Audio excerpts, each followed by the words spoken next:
जय मसीह की आप सबका स्वागत है इस नई श्रृंखला में जिसका शीर्षक है मसीही जिंदगी का आधार, the foundation of Christian life. ये श्रृंखला में हम उन चीजों के बारे में सीखेंगे कि एक मसीही जिंदगी में क्या चीजों की जरूरत है और क्या मसीही जिंदगी का आधार बनता है। मेरे साथ यानी निकुंज के साथ, निक के साथ आज की इस एपिसोड में हम सीखेंगे याकूब की जिंदगी से, और मैं आपको ले जाना चाहूंगा उत्पत्ति की किताब और उसके 32वें अध्याय की 24 आयत। और ये इंस्टेंस बहुत फेमस है, आप लोगों ने कई बार इसके बारे में सुना है कि याकूब जो है वो ये प्रभु के साथ लड़ा, रात में उसका युद्ध हुआ और उसके बाद उसका नाम बदला गया। और मैं आपको कुछ चीजें, जब मैं इसके बारे में पढ़ रहा था कुछ दिनों पहले, तो कुछ एक जगह जाके मेरी आंख अटकी और फिर उसके बाद खुदा ने मेरे से उस चीज पे बात करी। अगर आप 24वीं आयत पढ़ें तो एक सबसे जरूरी बात जो इसमें है कि याकूब आप अकेला रह गया। उस युद्ध से पहले उसने सबको भेज दिया था आगे और वो अकेला था। इसका मतलब वहां पे कोई नहीं था जिसने ये युद्ध देखा, कोई नहीं था जो जानता था कि इस युद्ध का परिणाम क्या हुआ। और जब ये युद्ध होने लगा और जब उसके बाद 26वीं से 28वीं आयत में आपके सामने पढ़ूंगा, उसमें लिखा है, तब उसने कहा मुझे जाने दे क्योंकि भोर होने वाला है। याकूब ने कहा जब तक तू मुझे आशीर्वाद ना दे तब तक मैं तुझे जाने ना दूंगा।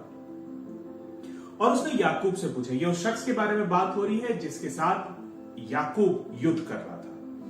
तब उसने याकूब से पूछा तेरा नाम क्या है? उसने कहा याकूब, और आप सबको पता है याकूब का मतलब था अड़ंगेबाज। उसने कहा तेरा नाम याकूब नहीं परंतु इज़राइल होगा, क्योंकि तू परमेश्वर से और मनुष्यों से भी युद्ध करके प्रबल हुआ है।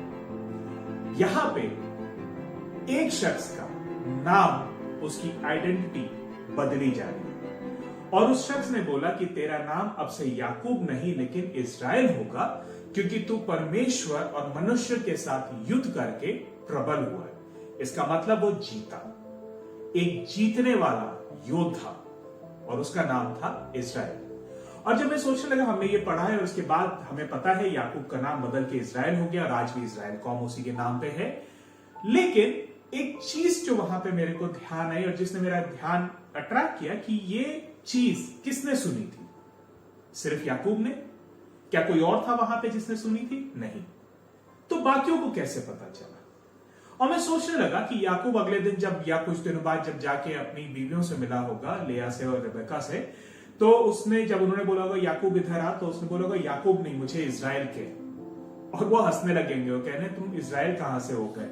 इज़राइल तो एक बहुत बड़ा शब्द है, तुम कहां से हो गए? उसने बोला नहीं, मेरे को उस शख्स ने जिसके साथ मैंने युद्ध किया, जो खुदा था, उसने मेरा नाम बदला है। वो खुद अपनी आइडेंटिटी, अपना बदला हुआ नाम लोगों को बताने लगा। उसको शर्म नहीं आई उस चीज में, लेकिन वो लोगों को बताने लगा कि हाँ, मेरा नाम आज तक तो अड़ंगेबाज था, मैंने आज तक सिर्फ धोखा ही दिया है, मैंने आज तक अपने भाई को, अपने बाप को जाके धोखा दिया और मैं अपने मामा के यहां रहा और वहां पे भी मैंने इतनी मजदूरी करी, सब कुछ किया, लेकिन आज मेरा नाम बदल के वो नाम है जो कि एक योद्धा का नाम होता है, मेरा नाम इज़राइल है।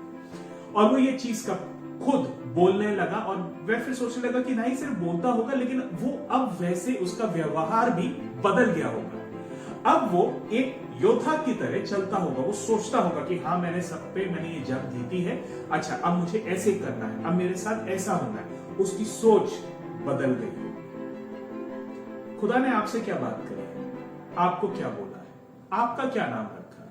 हो सकता है दुनिया ने आपका नाम कुछ ऐसा रखा हो सकता है जो कि बहुत मजाक वाला हो सकता है इस दुनिया में अभी तक आपके या पिछली जिंदगी के जो आपके काम हुए हो वो ऐसे हो जो शर्मनाक हो, या जो आप लोगों के सामने बताना ना चाहते हो, या जिससे शायद आपके और आपके खानदान के नाम को बहुत बेइज्जती मिली हो। लेकिन अब जब आप खुदा में हैं तो खुदा ने आपका नाम बदल दिया है। क्या नाम रखा है खुदा ने आपका? अगर आप पढ़ना चाहते हैं और जानना चाहते हैं कि आप खुदा में क्या है, तो मेरे साथ निकालें पहला पत्रस, उसका 2 अध्याय और उसकी 9वीं आयत। उसमें लिखा है, पर तुम एक चुना हुआ वंश, राज पदधारी याजकों का समाज और पवित्र लोग और परमेश्वर की निज प्रजा हो। तुम वो नहीं हो जो दुनिया तुम्हें कहता है, तुम वो नहीं हो जो शायद तुम्हारी पिछली जिंदगी तुम्हें कहती है, लेकिन अगर तुमने अपने गुनाहों का अंगीकार किया है और तुम खुदा में अब बने हो और खुदा के नाम से बपतिस्मा लिया है, तो तुम अब परमेश्वर की निज प्रजा हो। मैं और आप परमेश्वर की निज प्रजा है। मैं और आप याजकों का समाज है। मैं और आप पवित्र लोग हैं। ये हमारी आइडेंटिटी है। जैसे याकूब इज़राइल बन गया, वैसे ही हम पवित्र लोग बन गए, वैसे ही हम परमेश्वर की निज प्रजा बन गए। वो जो पहले शायद परमेश्वर के दुश्मन थे, आज परमेश्वर की निज प्रजा है। और ये बात सिर्फ हमें अपने तक छिपाने की जरूरत नहीं है, लेकिन जैसे याकूब ने किया कि उसने जाके दुनिया को बताया कि अब वो याकूब नहीं इज़राइल है, जरूरी है कि हम भी बताएं कि अब हम वो पापी नहीं लेकिन खुदा के पवित्र लोग हैं। अब हम मसीह हैं और ये हमारी मसीही जिंदगी का आधार है। खुदा आपको आशीष दे।